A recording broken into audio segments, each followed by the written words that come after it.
welcome back to Carolina Conservatives. We are preachers with a punch. And let me tell you something, Pastor, have we ever needed more of a time now than we've needed preachers that will be willing to come in, take an uncensored, unfiltered approach and punch back? We've got too many just pansy preachers out there that don't want to do anything. So, but here on this podcast, we won't find that. I'm Dr. Nathan Street. I'm Pastor Alan Mashburn. No, we won't. In fact, I had a friend of mine who was having a Zoom call the other day with some pastors, well-known pastors in North Carolina, asking them why they were not more engaged in the culture, in the election process, and they didn't have an answer. So I don't understand that at all.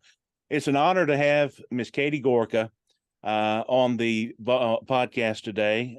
We asked her to come on, and she graciously agreed to talk about an article that she had co-written with Mike Gonzalez and published on the website of the Heritage Foundation. So Dr. Street's going to bring us into this. This is more his wheelhouse, but the article is the radicalization of race, philanthropy, and DEI. Everywhere you look now, I look at some budgets, public records of schools. Every institution now seems to have a DEI director. Why is that, Dr. Street? So that's the good question that I would like to really start with here with Katie is, number one, Katie, what is DEI and why are we finding these sorts of directors, these highly paid positions? Even corporations now are adding these DEI positions and departments in there. What's going on with this? Why do we even need this sort of thing in our businesses and in our public institutions? Well, I start by saying we don't need them. We need to get them out. But I think the whole question of why are they there is kind of the million-dollar question. And that's what led me and my colleague Mike to dig into this question. And of course, what we discovered is we've got major philanthropies in this country. Indeed, I would say that the vast majority of the biggest philanthropies are pouring hundreds of millions, not millions, hundreds of millions of dollars into this insidious ideology that we call DEI. And that's diversity, equity, and inclusion. And what it is, it's really turning fundamental American ideas on their head. You know, we are the original diverse country. There was no country more diverse than the United States. You know, you look back at our origins at a time when other countries had a head of state who generally was also the head of the church. You had incredible religious conformity in countries. And here comes the United States in our early days. You had Catholics, Protestants, Quakers, finding a way to live side by side peacefully. And then, of course, the circle expanded and more people were brought into this circle. We are the original diverse nation, you know? Exactly. Right. And also the whole notion of, quote, what they call equity. There is nothing more supportive of the notion of equality than the American Constitution. But that's why equity and diversity, as the left would have us consider it, really are the opposite of what America's founders had in mind. And they're turning these things on their heads, and they are driving us toward the very opposite. They are driving us toward away from true diversity. They are driving us away from true equality. And part of how they do that is because they reject the notion of individual rights. Right? This was such a key part of the American Constitution, that rights are endowed by our Creator in the individual. Well, the problem is when you reject that in favor of group rights, which is what the left is now doing with DEI, the problem is who gets to decide who's in the group, right? Who gets to decide who's in the group, who's out of the group? It's the elite. There could not be a more unjust and unequitable system than what we're seeing today. Exactly. So, go ahead, Pastor. I was just going to add, I was speaking to a congressman earlier today about the World Economic Forum, and I know that can take us down another road, but really they're intertwined because they want to dissipate better word would be eradicate the individual sovereignty and the sovereignty of our country. Everything wanting to go toward globalism, but in the ideology way of things, you're pushing everything toward a Marxism, which is exactly what this is. It's the root. Setting them up as the elite and everyone else as subservient. Am I on the right track? Yeah. You got the bourgeois all over again, Katie, right? I mean, that's what it is. We've got the bourgeois, and then we've got everybody else that answers to the bourgeoisie. And so that's what Pastor's talking about is you've got this dichotomy of equality and equity. So equity sounds like a good term, doesn't it? I mean, who doesn't want equity? We got equity in our homes. We got equity in our cars. And so what's the difference between equality and equity, and why is equity something? I'm sick of that term. I'm so sick of that term. Equity. I know. Well, it's terrible. And I think Americans are waking up to this. I think they're realizing, well, I'm going to take that back, because I got to say here where I live in Fairfax County, we are just infusing our entire Fairfax County public school system with the teaching of Ibram Kendi. Now, he is one of the main proponents of this notion of equity, and it really is essentially reverse discrimination. Exactly. And it's not going to get us, and I don't know if you all have been following this other beautiful scandal that's been happening here in Fairfax County, but we had one of the top STEM schools in the country, Thomas Jefferson High School, usually either ranked number 1 or number 2 in the country. And it has just come out that the leadership of that school for 2 cycles has withheld the notification to students that they were National Merit Scholars because of equity. Mm-hmm. They're trying to level the playing field. And so what this means is you've got a whole class of students who are right now applying to schools who were not able to tell schools that they were National Merit Scholars because they were not notified. It's unbelievable. And that's what I'm saying. This is what's so wrong with equity. It's like equity is, let's pull some people down so that they're all on the same level. Instead of raising anyone up. Instead of raising everybody up and giving everybody the best opportunity to excel. Yeah. But Katie, we've been doing this in education for decades now. We have, when we standardize tests and we have children who perform here, we may be able to raise these children up some, but so that we look better, it's easier to raise these children down to here. I mean, it's socialism and Marxism 101. It is ensuring everybody has equal outcomes instead of taking these children and raising everybody up. The whole notion of a rising tide raises all ships. We don't do that in public education anymore, or public schooling, I should say. It's all about what is happening at the Thomas Jefferson Classical School, that it is all about what can we do to bring others down so that it doesn't look nearly as bad on us. I mean, that's essentially what this whole DEI and equity madness is about, right? Yeah, absolutely. And, a lot of people may feel, well, what happened to Thomas Jefferson doesn't apply to me or doesn't apply to my school. But I can say something that is applying to a lot more schools is, for example, to standardize testing is being lowered, is being adjusted so that it looks like people are doing better. But, for example, one of the things that happened here in Virginia, when you compare state scores with national scores, there is a big disparity, because here in the state, we're lowering the standards to make it look like the kids are still doing okay, and they're not. Mm-hmm. And that's why, honestly, I know we've, a lot of us have said this, but COVID was a blessing in the sense that it opened so many people's eyes to what's happening in education. But even more than that, it really inspired many, many people to take the initiative. And I want to say, especially I think in the African American community, to take the initiative to start micro schools, charter schools, private schools, classical schools. And so many people, I think, have realized how the state schools are failing our children, and they're taking it into their own hands. And I think that that is just such a profound blessing for our children. Yeah, indeed.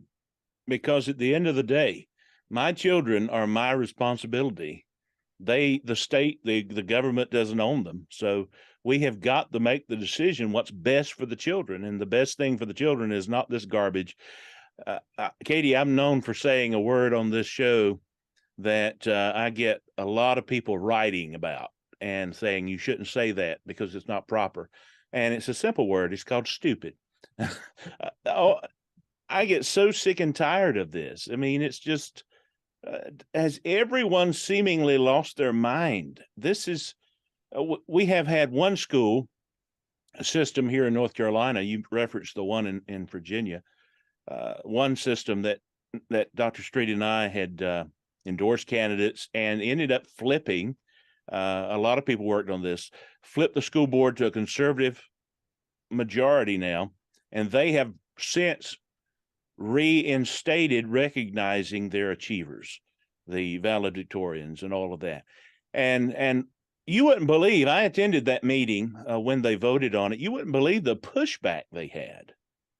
The pushback came from retired educators or teachers or currently in there, but they had bought into this ideology that this was not healthy in an equitable sense.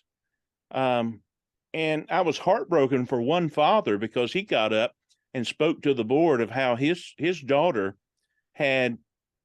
would be considered the valedictorian of her class, but she was not recognized the year before.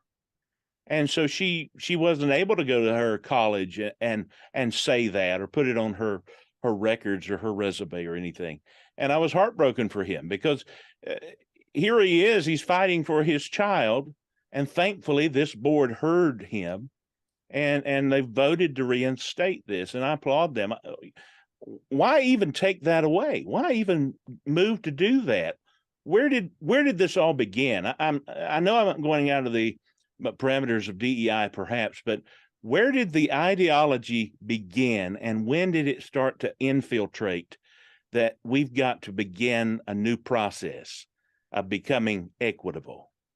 Well, I'll say a few things about it just because I've spent, so much time sort of digging into this, both in this current paper where I looked at the history of philanthropy and its approach to race.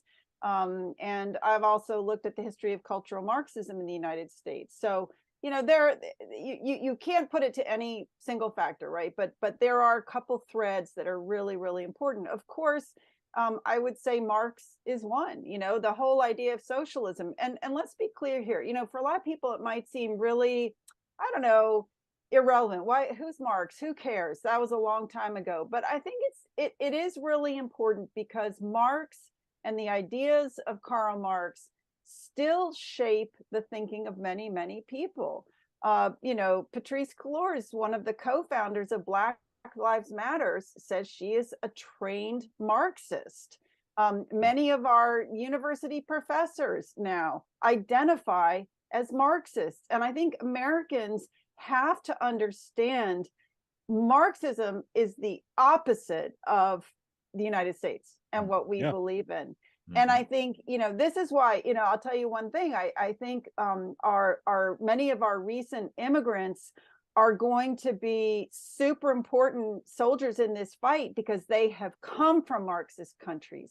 They understand viscerally, whether from Vietnam, China, North Korea, Cuba, Venezuela, any number of countries that are Marxist, communist, they understand what Marxism does, not only to a nation in terms of impoverishing it and elevating corruption, but what it does to the human soul and what it does to relations between people. I mean, I will say one of the just tremendous blessings in my life is that I ended up living for 12 years in Hungary because of my husband, when I met my husband right after the fall of communism. And when I first started going over there, I was not a huge patriot. I did not really think America was so special because I didn't understand what made America special. I tell you what, you go live in a former communist country, you will understand what makes America special, and you will understand how devastating socialism and communism are on a nation, on people. And that's our problem. And I just, I pray that more people would come to understand this. And going back to a great point you made, I pray that more pastors will engage in this. It is so important. I've been shocked to see lately the numbers of Christians that do not vote. Who do not vote. It's appalling. And I think it's on our pastors. And I think one of the problems is they are afraid. I think many pastors are afraid that they're going to cross the line about the separation between church and state without perhaps fully understanding what that line of separation actually is. That line of separation was intended to protect the church from the state, not the state from the church. Right. Pastors need to step up. And if there's a real line there, we've jumped all over it and buried it. We just really, we don't care. We have nowhere else to go. This is our country. There's no other America. There is nowhere else to go. And America's been blessed by God very much. I mean, beyond recognition, beyond words. And it's just amazing to me to see that pastors will not get involved. I know this can easily go down a rabbit trail, but I would say let's do everything we can. Barna Research, I saw a figure several months ago that Barna Research put out that claims that only 20% of evangelicals voted in the 2020 election. If that is true, then that election wasn't stolen. We gave it away. True.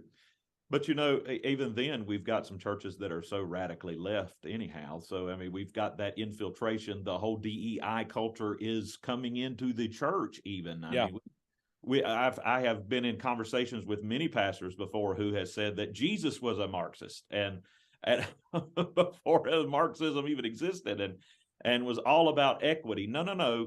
Jesus made sure to let everyone know that we are responsible for our own actions. And so we will either live and die and go to heaven or hell based on our own actions.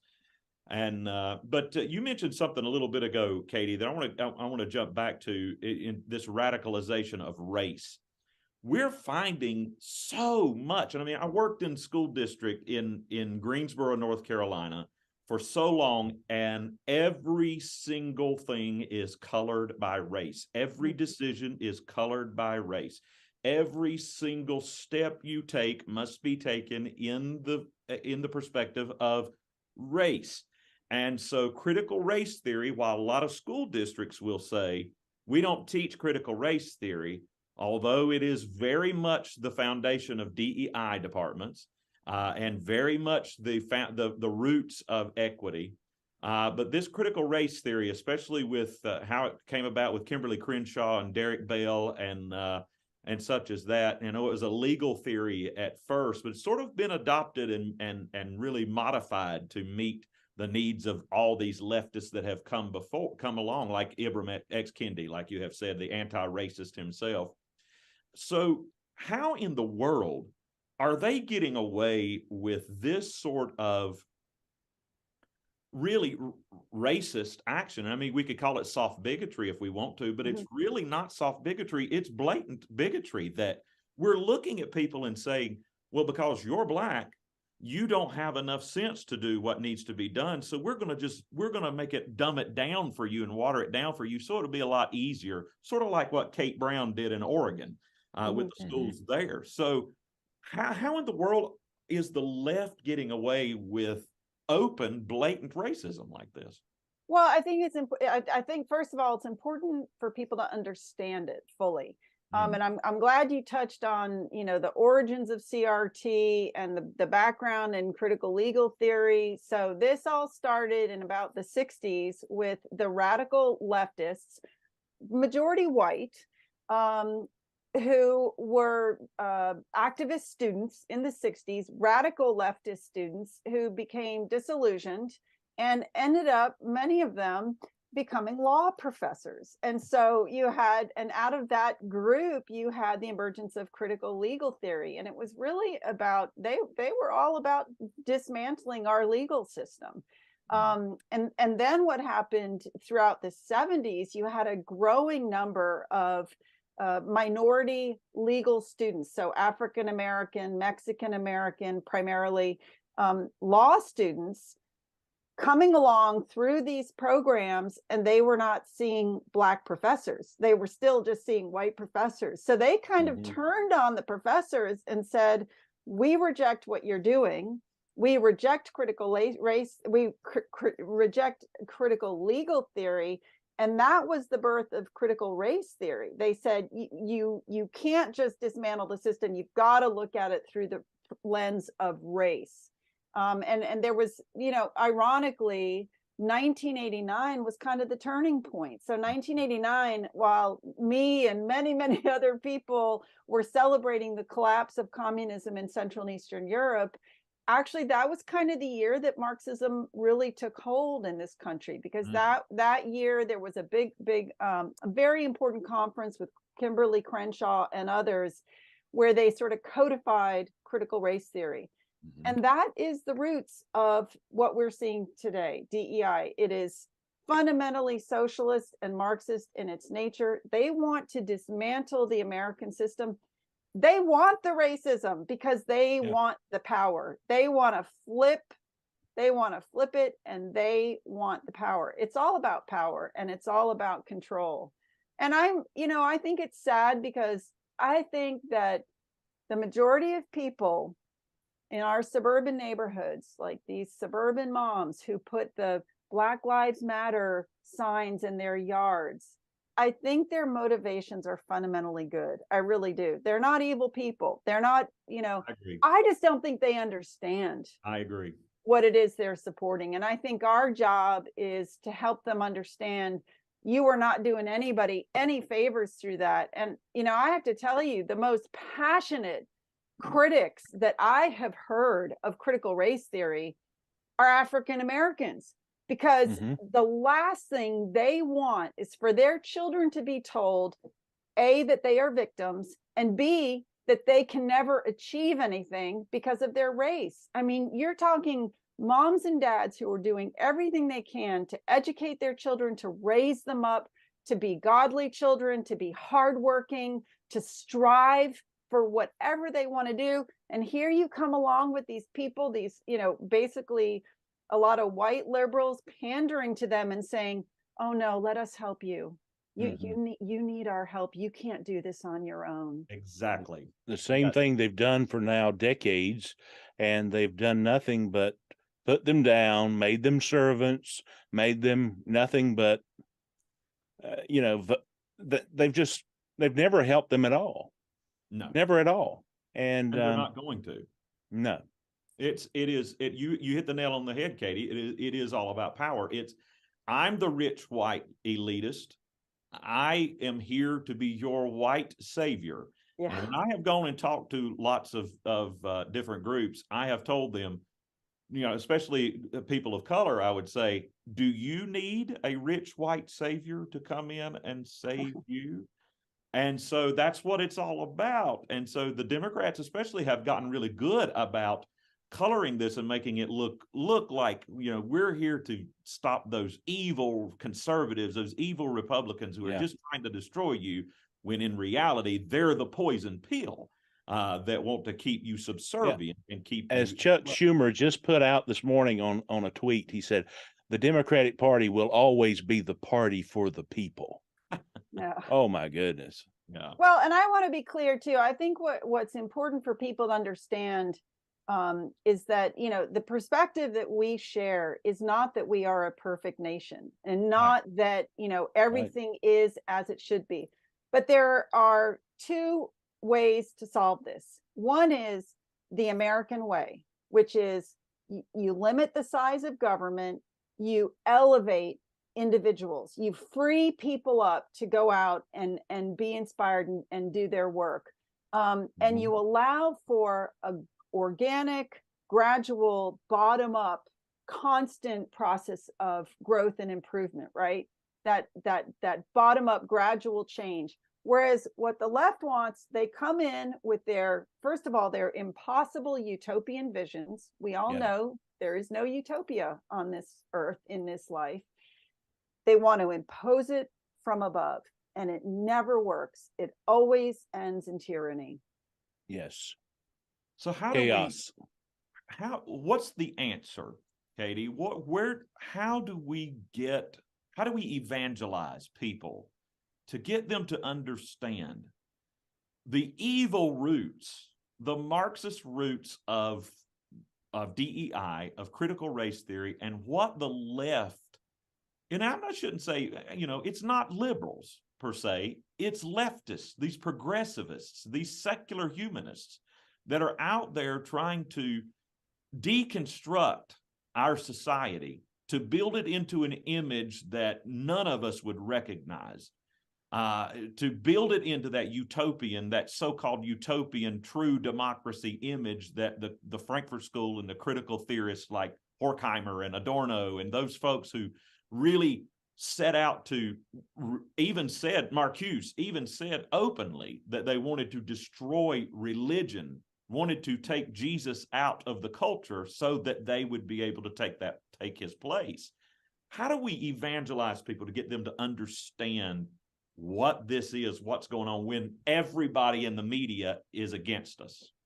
Well, I think that you're partly already doing it. The fact that y'all have a podcast, that you are talking about these things, that you get out there into communities and talk about these things, I think is super important. I think so. I'm super supportive as well of the idea that we need to support hard research on these things. So I have a great colleague when I was at the Heritage Foundation who I think does some of the best work in the world on this, Dr. Jay Green. He's done a couple of really great studies, and I'll just mention one in particular on DEI staff in K through 12 schools. And what's really important is he gets away from the theory and he just looks at the hard data. And what he found was in schools and school districts that had DEI staff, like a chief diversity officer, academic outcomes actually got worse and the disparities widened. So having these, and you can speculate why the reasons might be. It makes a lot of sense. For one thing, you are having resources wasted on something completely stupid instead of being put into things that are going to actually help kids learn and achieve. I love that word. It's so versatile. But I think supporting that kind of data is important. And then I think the third piece is, honestly, and I think we're already seeing this happen, I think people are learning for themselves how evil this is because they are coming up against the consequences of it. This transgender crisis that our country is going through is, I think, a direct result of this crazy movement. Absolutely. And when you have a parent who has to confront the fact that a school is secretly transitioning their child to a different gender and cutting the parents out of the conversation, this is freaking people out. They're waking up. So, but would you also agree that, and I'm all about data. I love the research. I am a researcher. I love it. We on the right do a very poor job of telling the story and relating to people's emotions, where those on the left are excellent at stroking those emotions. And sometimes we humans will put a hook in our nose and lead us by our emotions rather than by our brains. And what can we do on the right to not only let's hit them with the facts, but then also come at them and say, look, we care about you too, because we're looked at a lot of times as cold and uncaring and indifferent, that all we are about is the facts, when maybe the left has the corner on the market when it comes to that now. So would you agree with that, or would you think that there's something that we can do about that? No, I do agree. I think it's such an important point. And I'm guilty of it myself. I too. love to write papers. You know, Me too. I love white papers. But I have to say, you know, I have seen, for example, I really commend another one of my heritage colleagues, Jay Richards, who has been very focused on the transgender crisis. And, you know, for example, just I think it was yesterday, if I'm not mistaken, just yesterday, he had at Heritage, and you can find this online at the Heritage website, he had Chloe Cole come on. I don't know if you've seen her work. This is a young woman who has been super, super brave in speaking out about what she was put through in transitioning and then detransitioning, and how brutal that has been for her. So I think it's super important that we give a voice to those people, and we find ways to elevate those stories. And you know, this is you know, a part of that process, I have to say, and this is a topic I'm just passionate about, is we on the right completely abandoned Hollywood to the left. And movies and TV shows do so much to shape the culture. We are not making movies. We are a little bit. We're not making enough TV shows. Those things are just so profoundly impactful on the culture. So I hope more people on our side will get involved in those types of ventures as well. But, you know, for people like us, I think just finding opportunities. Look, you have a platform. Find opportunities to let those people talk. I agree with you. You know, you've got to reach people on an emotional level, and nothing changes minds as much as a personal story. That's very true. And something that I don't want lost that you said is very important is about media, that we have ceded the authority that we had to that. And by the way, that goes back to critical theory in itself. In the Frankfurt School, Thomas Adorno himself railed against mass media and said that they needed to get control of media even back then, so that they could interpose it with all the Marxist and communist socialist ideals that they wanted to, so that they could then start building toward that communist utopia that they called true democracy, that they so desperately desired. And so you're exactly right. We have been the ones that God gave us the authority that he has given us from the beginning. And we stepped back away from that and have allowed Satan and his proteges in the left to take over and just really dictate the terms to us now. And now we're trying to fight and claw and scratch our way back to that now. And so you're exactly right. That's something that we have got to do a better job of on the right. And one of the last question that I have for you, and because I know that we don't want to run too long on you, but inclusion kind of lends itself to say that we're not including someone. You know, we have to put this office in of diversity, equity, and inclusion because we are not including everybody. So truth, not truth, where is that coming from itself, specifically inclusion? Yeah.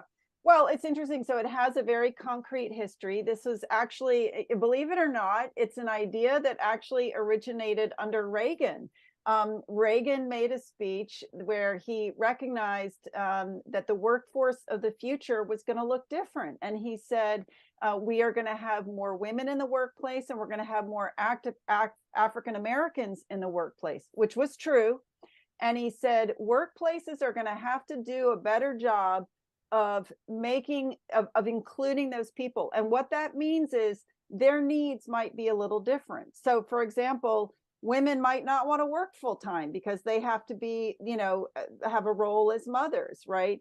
And so I think there was a very sort of legitimate notion of what inclusion means, and that inclusion was something worth investing in. And I still believe it's something worth investing in.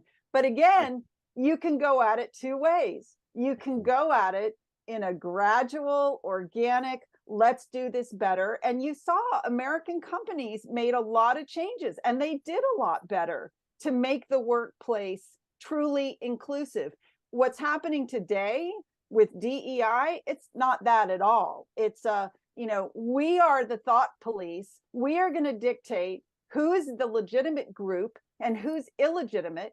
And honestly, they are trying to cut off at the knees half of our country, which is right.